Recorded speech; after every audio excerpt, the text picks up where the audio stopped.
So I'm going to go over the timeline before the raid on our wildlife center. So we are fully licensed for small mammals, which means we're fully licensed for squirrels, rats, rabbits. We don't take rabbits, but things like that.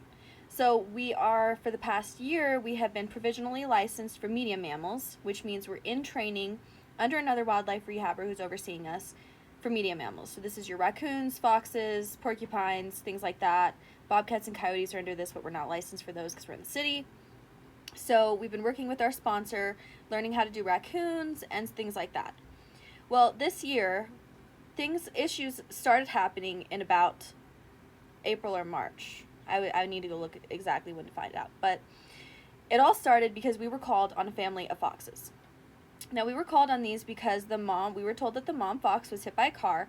She was observed going into the shed, underneath the shed where her and her pups were, and that she hadn't been seen in days since then. Now the babies were coming out, walking around, and the homeowners were concerned that mom had passed on and the babies needed help. So this was about 45 minutes away from our facility. And none of the wildlife rehabbers here, by the way, including the ones who ended up bothering me about this, would have taken the drive out to go deal with this. They would not have responded to this call. So we drove out there 45 minutes, and we took tools, and we had to get under this shed. So we had to take apart part of the shed. We were there for hours because I could see the babies wandering around, but I didn't want to just take them. You know, you want to see, my big concern was, where's mom and how is she? Does she need help too? And so we finally got under the shed, and I was able to see mom. Mom saw me. She took off into the field. They had another den site out there. She got out to that den site and got in that den. Now, I could see when she ran that she was injured. Her leg was injured, but she was obviously still alive, which was really good. And when I took a look around the den site, I could also see a bunch of fresh prey that was not, and the homeowner had even said that wasn't there a few hours ago, and I could tell by the way it looked that it was fresh. So Dad Fox is obviously there caring for his family, feeding mom's taking care of the babies. The babies were just the cutest.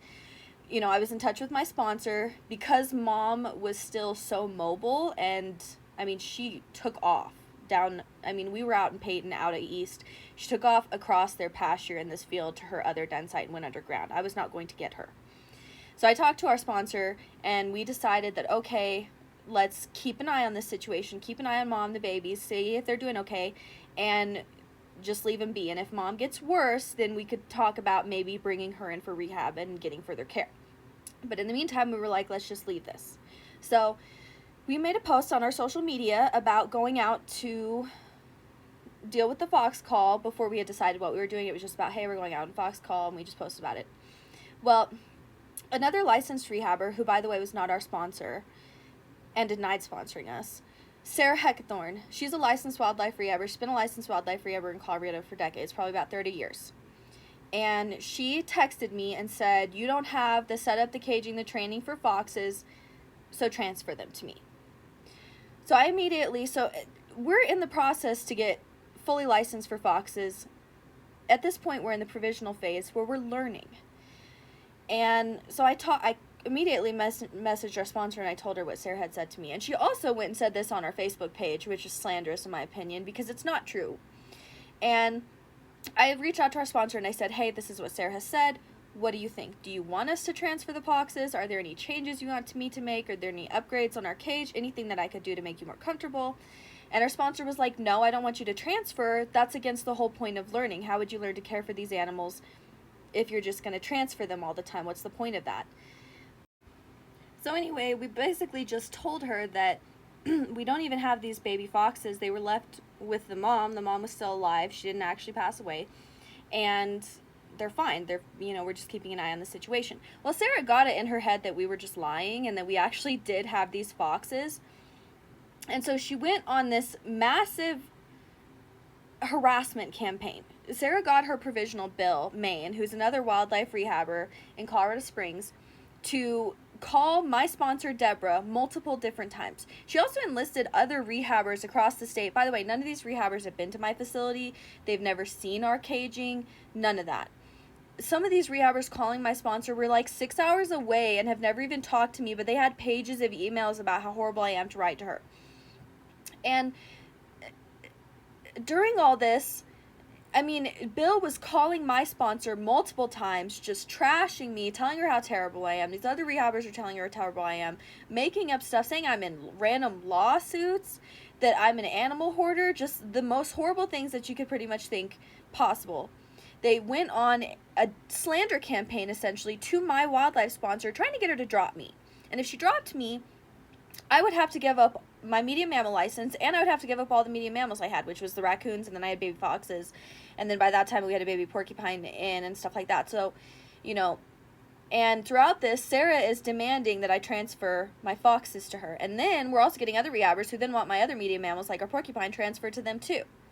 So they went on this massive slander campaign to our sponsor, and thank goodness it didn't work. Because our sponsor's seen our facility. She's seen our caging. She has access to everything. She knows that I'm willing to do whatever is best for the wild. Like, if we wanted to make changes, we're fine with that. If you want to make upgrades, we'll do it. You know, and she was listening to their concerns, you know. They had a lot to say. And so she did want videos of my facility, like, right after they had talked to her sometimes. Like, hey, can I see videos of your facility, your caging? How are the animals? What's going on? Give me some more updates. And I would always do this because, you know, I don't have anything to hide, and we're trying to have a good relationship. And so their slander campaign against us didn't work. Our sponsor didn't drop us. We weren't transferring the animals. And then we were reported to Colorado Parks and Wildlife. Now, in my personal opinion, I believe it was Sarah Heckathorn and Bill Main and the group of rehabbers that are all tied into harassing us. And Colorado Parks and Wildlife, by the time they showed up at the end of May, I was so emotionally exhausted. I mean, we had been being harassed by these other rehabbers for so long by that point. I was so drained. This is the middle of the baby season. We have so many bottle babies. I'm working my butt off. I have no sleep, you know, because we specialize in the neonates. I don't, you know, they need fed every few hours through the night. I was exhausted. And unfortunately, you know, our dryer had broken. And so all of the items that we normally had in the laundry room were all pulled out and put into our hallways because we had to pull the dryer out and have room to work on it in there. And then we were also behind on laundry and stuff because of that. And so when our officer showed up, he showed up because we'd been reported for having foxes. Isn't that funny? So that's how I know, you know, in my opinion, I don't have any evidence it's Sarah yet that placed that report, but I mean, the obvious, she didn't get her way, you know, because after that point of us helping those two foxes, we had taken in 2 other kits that were orphans that did need to come into rehab. And then I also had some baby grays that she didn't know about at that point because I hadn't posted them. But I posted the baby porcupine and she knew about that, and we were also reported about that. So when he showed up May 22nd, he came with IWRC standards, which is International Wildlife Rehabilitation Standards. So Colorado, we have our own standards, which is Chapter 14 regulations. IWRC is recommended, but it is not required. Colorado standards doesn't have specific cage sizing standards. It just says that the animals need to have enough room to, you know, develop normally, you know, display normal natural behaviors, and that they're not overcrowded or anything.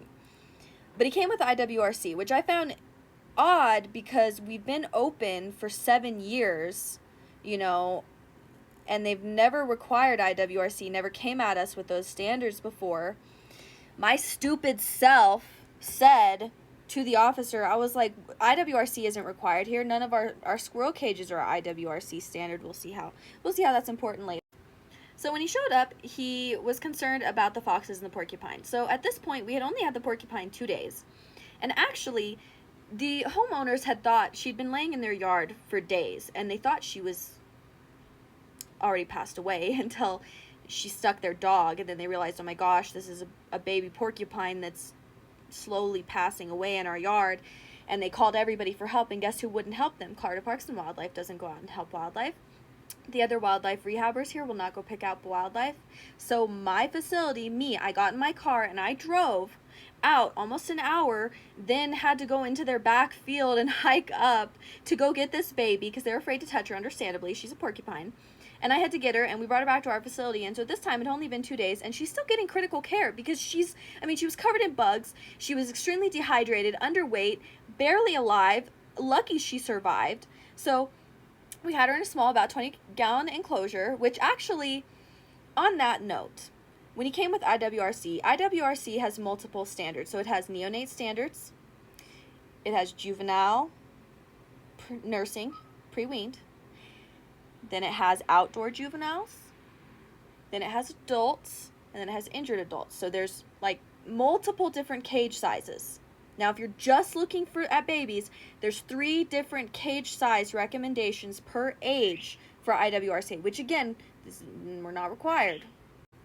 But if you're going to go off the baby sizes, it's the neonate, the nursing pre-weaned, and then it's the outdoor.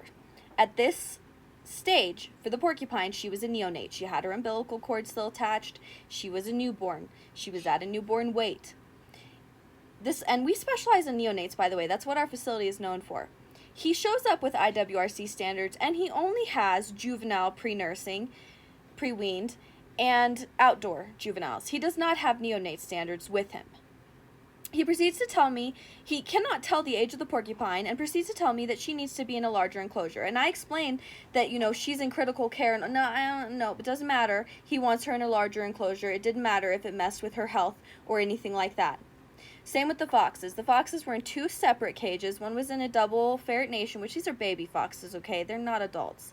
And then the other was in a very large dog kennel. Now, they would have been outside in their outdoor enclosure already at this point if we had not listened to these other rehabbers that had been harassing us. See, initially when all this harassment started, we tried to make them happy by expanding my fox cage and adding more dirt and adding in a dig area and just doing things that they were recommending, but none of it made them happy. And so again, I had taken the top off the fox enclosure to expand the size of it, and so the top hadn't been put back on yet. So when he came, they weren't in the outdoor fox enclosure. So he said they need to be in IWRC, they need to be out in this enclosure. So if there's an issue found with your facility, these officers are supposed to give you a written warning. He did not give us a written warning. He gave us a verbal warning. He told us that he wanted the porcupine in a different cage, 3x3x3, and he wanted the foxes in a 3x3x3 cage, and that he wanted this all done within 13 hours because he showed up at our facility after 6 p.m. at night, and he wanted this all done by the time he would be back by 8 a.m. the next morning. So 13 hours, this was all done verbally, no written warning, and so we just wanted to do whatever he asked.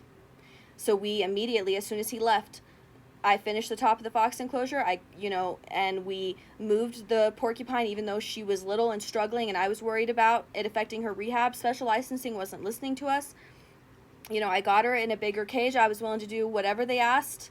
And then he didn't show up the next morning. Instead, he calls and he says that he won't be able to make it, but he wants videos and pictures of our facility to show that I did everything that he asked. And I said, okay, great, of course. So I sent him videos and pictures that we had moved them into and he wanted to see pictures of the animals in the moved caging to verify that they'd been moved into bigger caging. Well, we moved them into the caging, showed him pictures and everything, and he texted me back saying that everything looked great.